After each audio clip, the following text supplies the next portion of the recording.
Hello guys අද අපි මේ වීඩියෙන් කතා කරන්නේ අපි ලිප්ටන් සීට් ගිය ගමන ගැන්න අපි වැල්ලවායෙන් තමයි ගමන පටන්ගත්ත වැල්ලවායෙන් කොස්ලන්ද හරහා බෙරගල පැත්තට ගිහිල්ලා ඇතනින් හපුතලේ පාරිතම අපි ගිය මුලින්ම අද අපට ඉතින් දියලුම ඇල්ල හම්බෙන අවස පුරුදු පරිදි වැල්ලවා ඉඳලා පොඩි දුරක් ඇද්දිව අපට පාරයිනයම දීලි මැල බලාගන්න පුළුවන් ලස්සට මේ දවසල පොඩ්ඩක් වතර හොදර තියෙනවා ඉතින් ඔන්න විදිහට ලස්සනට දීල මැල්ල කඩාගෙන හැලනවා අපි එතකොට දීල මැල්ල ගානන්න අතරුණේ නෑ මේ ට්‍රිප් එක අපි ඒක කලින් බලලා තියෙනවා කීප සැරයක් දීල මැල් පහු කරන් පොඩි දුරක් යද්දී ඔන්නම දීලුම උඩ අප දීලුමට යන්න පුළුවන් පාර අපිට මෙන්න මේ විදිහට හම්බ වෙනවා අපි ඒකත් පහු කරගෙන දිගටම ඉස්සරහට ආවා ඉතින් එහෙම ඉස්සරහට යනකොට ලැත්තරම ලස්සන පරිසරයක් තමයි අපිට හම්බෙන්නේ පාර දෙපැත්තේ අපිට මුලින්ම හම්බෙනවා කොස්ලන්ද ටවුන් එකීට මෙහින් ඔය පූනාගල පැත්තට හැරෙන්න පුළුවන් පාරක් තියෙනවා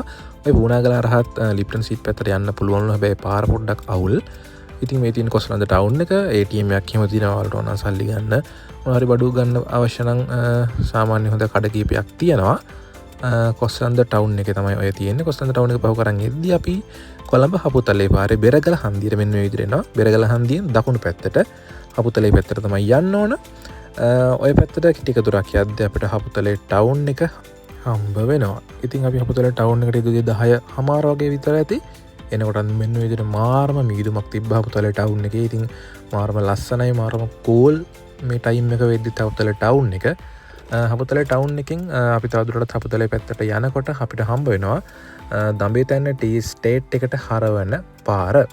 ඉතින් මේ දඹේතැන්න ටී ස්ටේට් පාරේ තමයි අපි යන්න ඕන ලිප්ටන් සීට් වලට මෙන්න මේ හන්දියෙන් තමයි හරවන්න තියෙන දකුණට ඉතින් ඔන්න ඔක තමයි දඹේතැන්න පාර බස් එක යන කෙනෙක්ට මේ දඹේතැන්න පාර ආසන්නයෙන් බස් එකක් ගන්න පුළුවන් ලිප්ටන් සීට් වලට බස් එක යනවා නම් හරි එතකොට අපි ඔන්න ඔහම හරවලා එනකොට තේවතු මැදින් ලස්සන මෙන්න වගේ වැවක් එහෙම හම්බ වෙනවා මගදී ලස්සන පාරක් තමයි තියෙන්නේ තේවතු මැදින් යන බොහොම ලස්සන පාරක් තියෙනවා පාරවට බොහොම කාම් පරිසරයක් තියෙන්නේ ඉතින් අපි දිගට මොන්න විදිහට උඩට ආවා ඒ පාරේ සාමාන්‍ය තාර පාරක් පොඩි කාරයකටවත් යන්න පුළුවන් කිසි ප්‍රශ්නයක් නැහැ බෑ පටු පාරක් තියෙන ඉතින් ඔන්න විදිහට ලස්සට හරිම ලස්සනයි යාළුවනේ මේ පාර මේ ටී ස්ටේට් එකේ හොඳට මේන්ටේන් කරනවා අපිට හොම ටික දුරක් ඇදී දඹේතන ටී ෆැක්ටරි එක ඔන්න තන හම්බ වෙනවා පාරේ වම් පැත්තේ මෙන්න මේ හන්දියෙන් දකුණු පැත්තට තියෙන පාරේ තවත් කිලෝමීටර් 1.5ක් අපිට යන්න තියෙනවා එතකොට ඔන්න ඔය හන්දියේ අවශ්‍ය නම් 3 wheel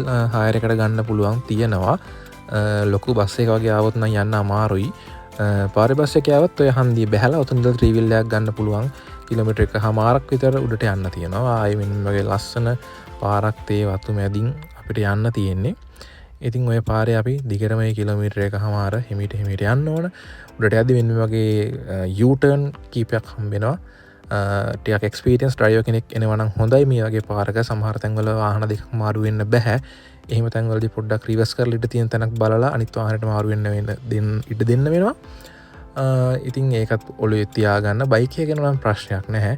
පොඩි කාර් එකක් වගේ එනවා නම් ඉතින් ඒක ඔළුවේ තියාගන්න ඕන.